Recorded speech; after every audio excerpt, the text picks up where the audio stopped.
Alors, bonjour. Dans cette vidéo, on va voir ensemble comment, comment créer un pod PGAdmin via la charte Helm. Alors,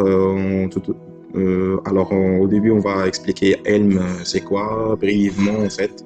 Et après, on va essayer d'installer la charte Helm, ou bien un PGAdmin via la charte Helm qui est dans Artifact Up.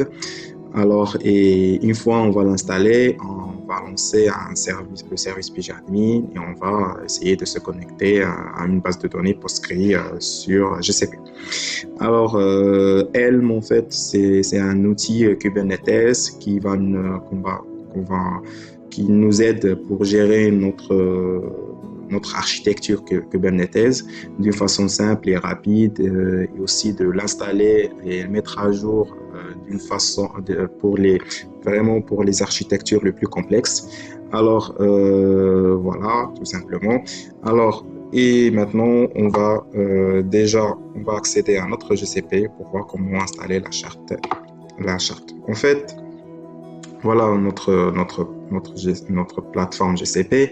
Alors, il y a un module qui s'appelle Kubernetes Engine.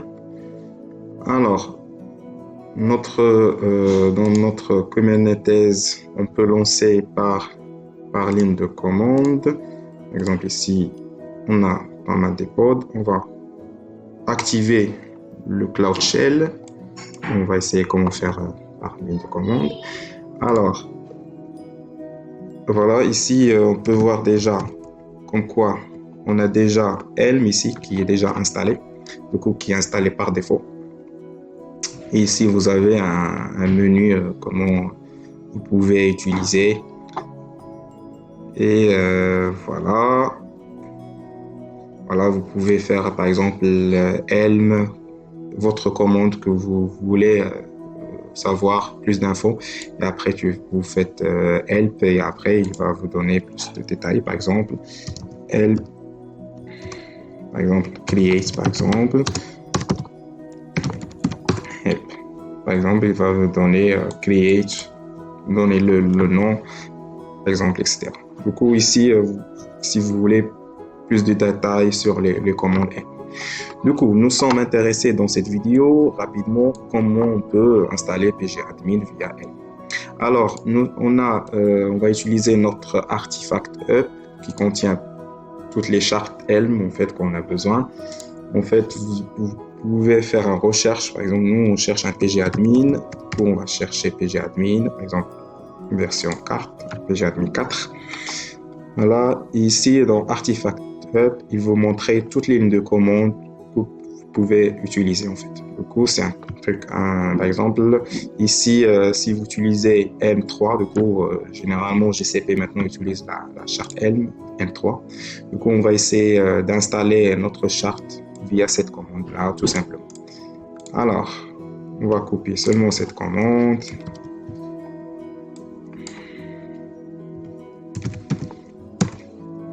Voilà, ici, voilà, Helm installe et après vous donnez le nom de votre pod qui va le créer et après votre repo. Alors, avant ça déjà, avant l'installer, parce que moi j'ai déjà ajouté, il faut ajouter dans le repo déjà. Il faut ajouter la charte dans votre repo. Voilà, add repo add, on donne le nom Unix et notre helm-unix.net. Alors, il nous donne déjà existe parce que j'ai déjà ajouté. Et après, vous pouvez installer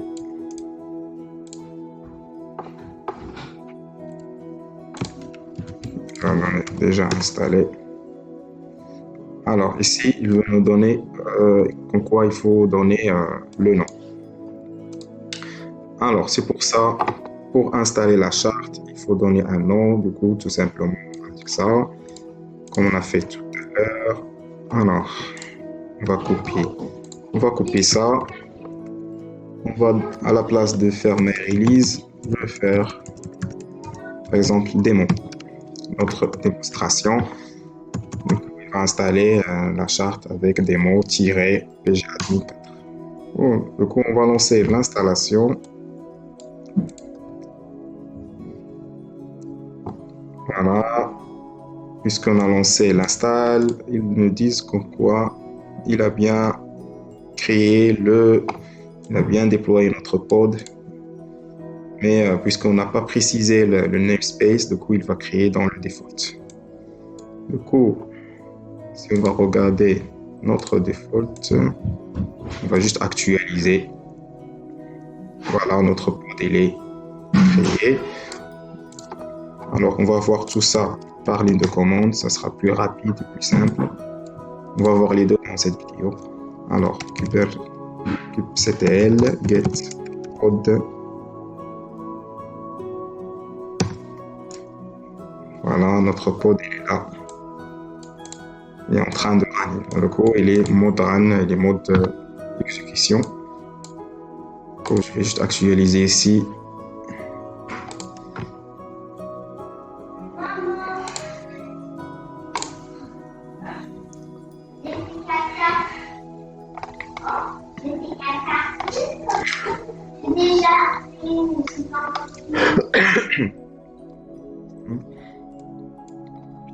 Alors, il va créer automatiquement. Il va créer le pod automatiquement et après il va faire un service associé à ce pod. Et aussi, il a une configuration où il va mettre les secrets. Par exemple, ici, on va voir comme quoi il a créé la secret Helm release demo.v1.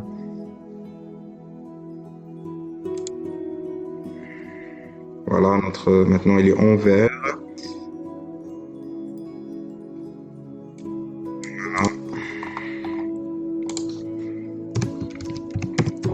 Voilà. Dans la doc aussi, il veut donner l'installation. Si vous voulez, par exemple, supprimer la charte avec la commande helm delete, purge et le nom de votre pod.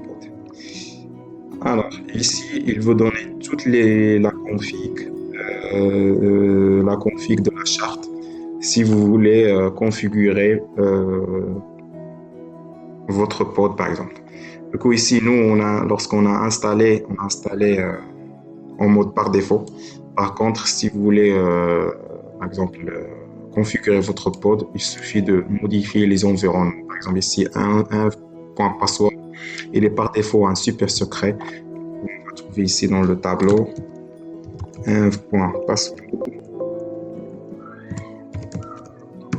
Voilà la config par défaut, le pgadmin il est par défaut. Le mot de passe est super secret et le mail par défaut c'est la charte @domaine.com.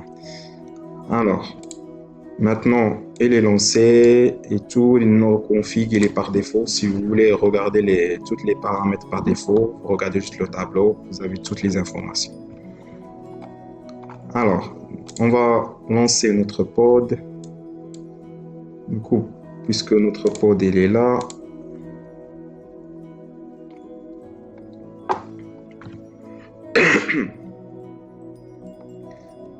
notre service, voilà notre service, il est là. Du coup, on va transférer notre service vers un port pour qu'on peut se connecter sur notre pgadmin. Alors, on va faire un forwarding en fait de notre service. Du coup, on va lancer notre commande, transfert de port.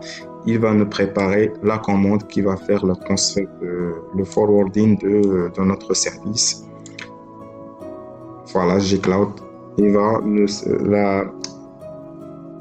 l'explication de cette commande en fait, c'est vraiment de se connecter à notre conteneur qui est dans le Kubernetes et après il va faire un forwarding de pod en fait sur le port 8080. Ou plutôt le pgadmin il est dans 8080, il va faire un forwarding vers 80. Voilà, on va exécuter la commande. Voilà, il a préparé déjà la commande ici. Et après, le moment n'est pas encore activé.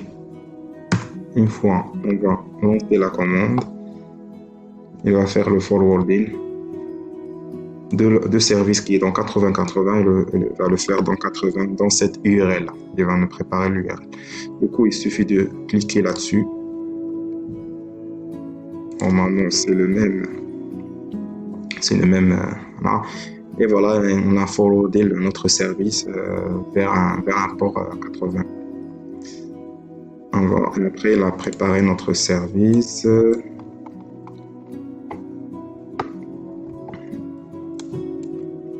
Comme j'ai déjà dit, du coup, l'utilisateur, lui met par défaut le password, il est dans le tableau déjà. C'est l'email par défaut, c'est @. Et le mot de passe, c'est le super secret. Voilà, et après, on va dire, c'est en français, par exemple.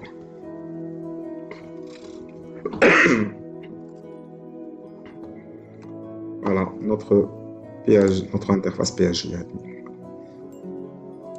Du coup, pour continuer, pour terminer le test, alors, dans notre SQL, on a déjà une base de données. Par exemple, on a une base de données, par exemple, PostgreDemo, par exemple. Ça, c'est une instance de base de données Postgre. Dans l'onglet connexion, on a toutes les informations. Par exemple, on a l'adresse IP interne de l'application, c'est 10.65.0.5. Du coup, on va essayer de créer notre serveur ou bien configurer notre serveur. Voilà, ici, on va appeler notre serveur.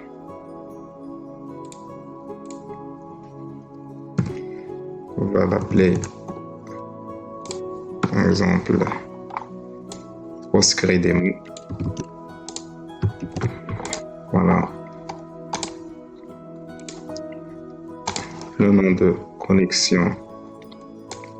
On peut mettre pour le moment l'adresse IP de notre base de données. Le port, c'est automatiquement c'est le port de Postgre avec le nom d'utilisateur. Le nom d'utilisateur, c'est Postgre avec le mot de passe qu'on a configuré avec le Postgre.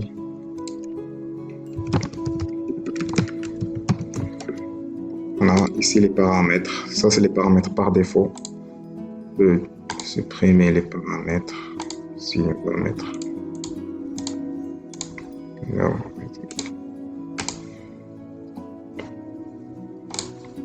on a notre Postgre. On va essayer d'enregistrer notre base de données.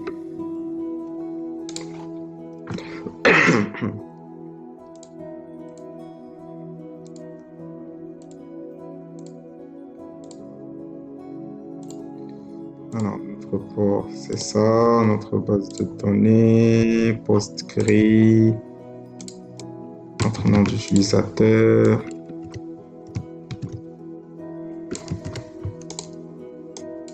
Le nom, notre nom d'utilisateur et la base de données maintenant, c'est notre nom d'utilisateur. Charte avec le mot de passe et on va enregistrer. Voilà. Voilà. On a réussi à se connecter à notre base de données.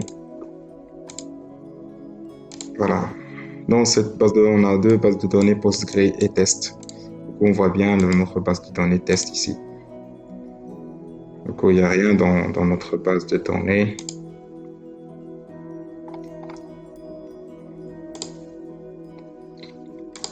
On n'a pas des tables, on n'a rien. Par exemple, on peut créer une table.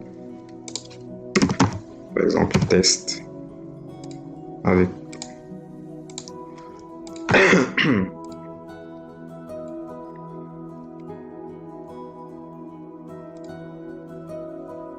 alors, ici, on va ajouter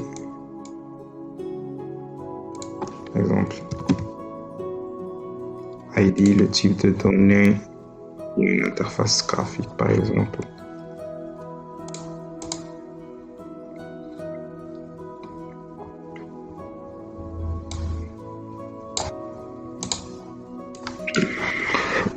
Tiens,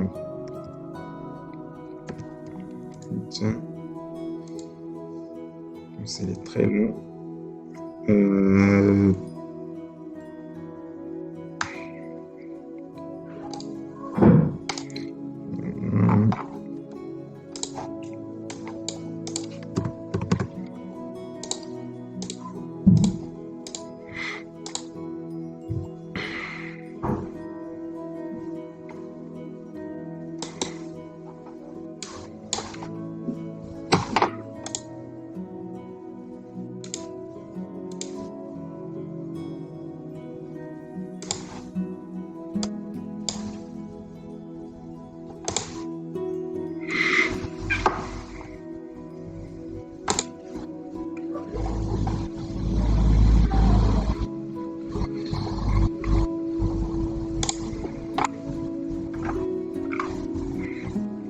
Faut voir les logs.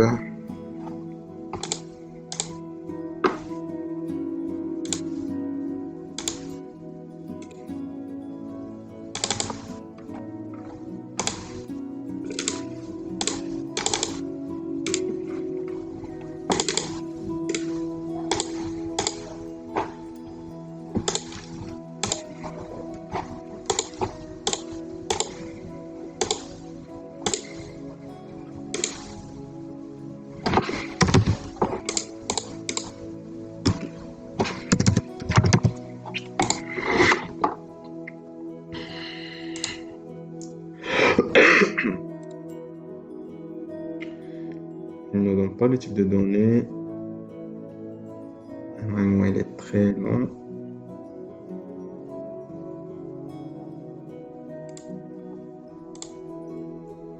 On va essayer de...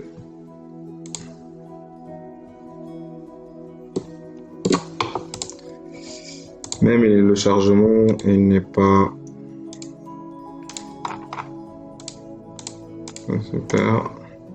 Essayer d'actualiser. Ah, il est très lent. Juste question de montement de l'appli.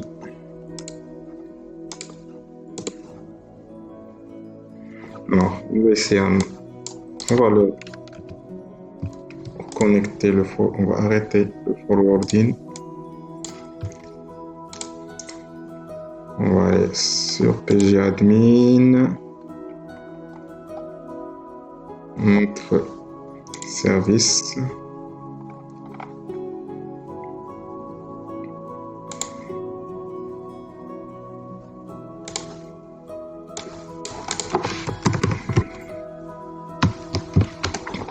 On a timeout, du coup, on va déconnecter. On se fait complètement.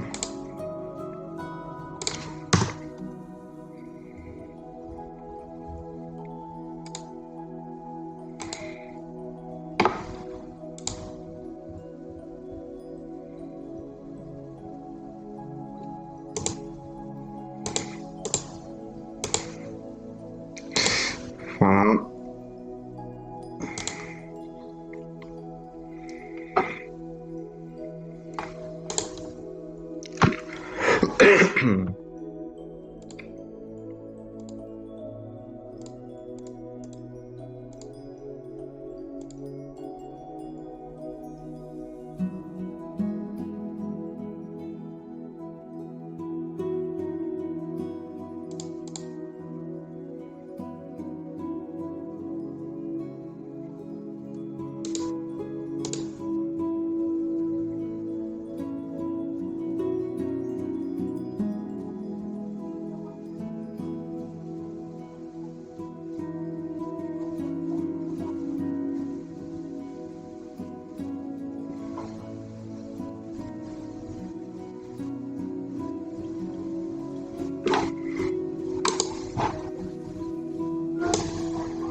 Alors, on va voir ensemble comment on peut... Je vais essayer d'ajouter un autre code.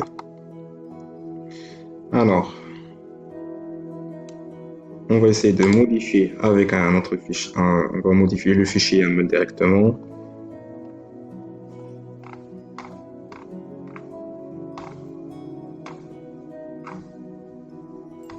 Alors, le nom de réplica, c'est 1. On va essayer de faire de réplica.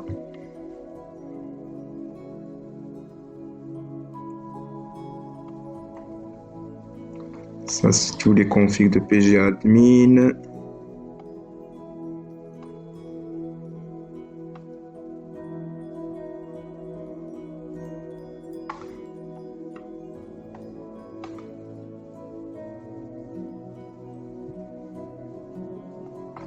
Normalement 2 Go, ça suffira.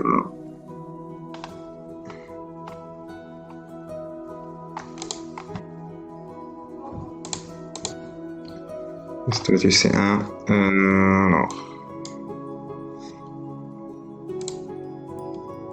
On va mettre 2.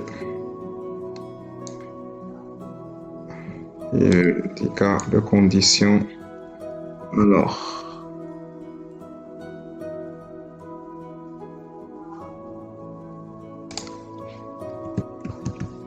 Observe générateur 1, on va laisser le read réplica S2 toujours, et les réplica de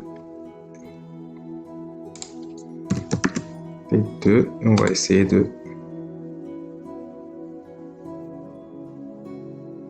alors on va voir notre pod, il va lancer 2 pods ici.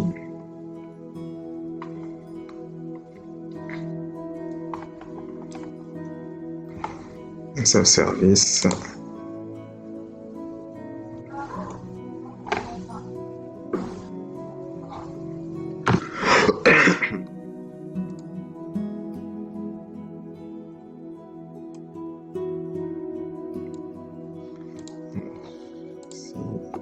Ça donne pas, ça donne rien.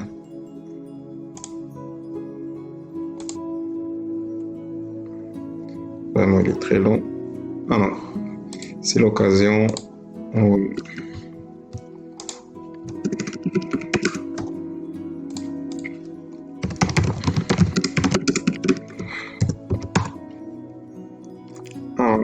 on a 2 pods.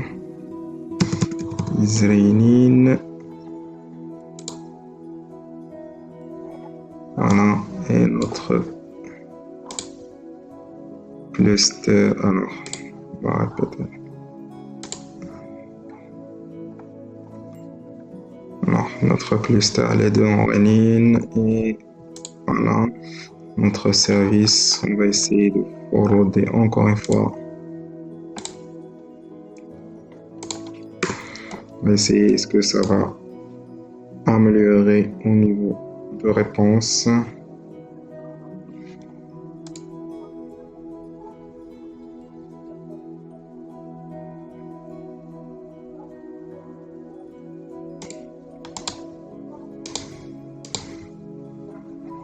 Base de données, test, schéma, public,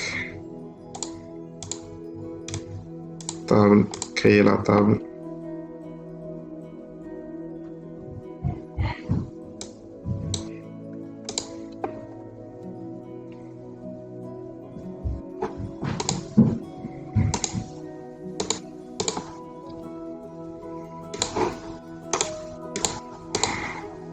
On essaye de...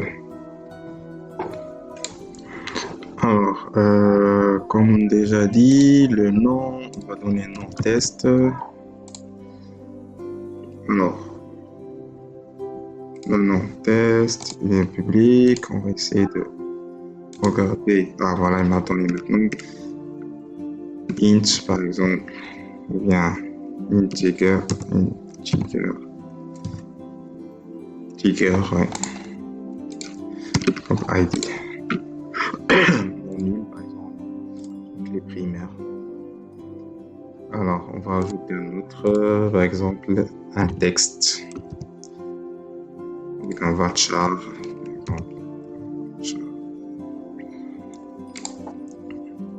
Un encore 255. Voilà. On va envoyer notre... Voilà, notre table elle est bien créée. On va insérer une ligne. Voilà.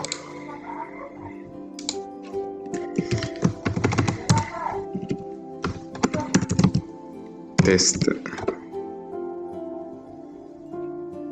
1 insérer, voilà, et success, create script, select script.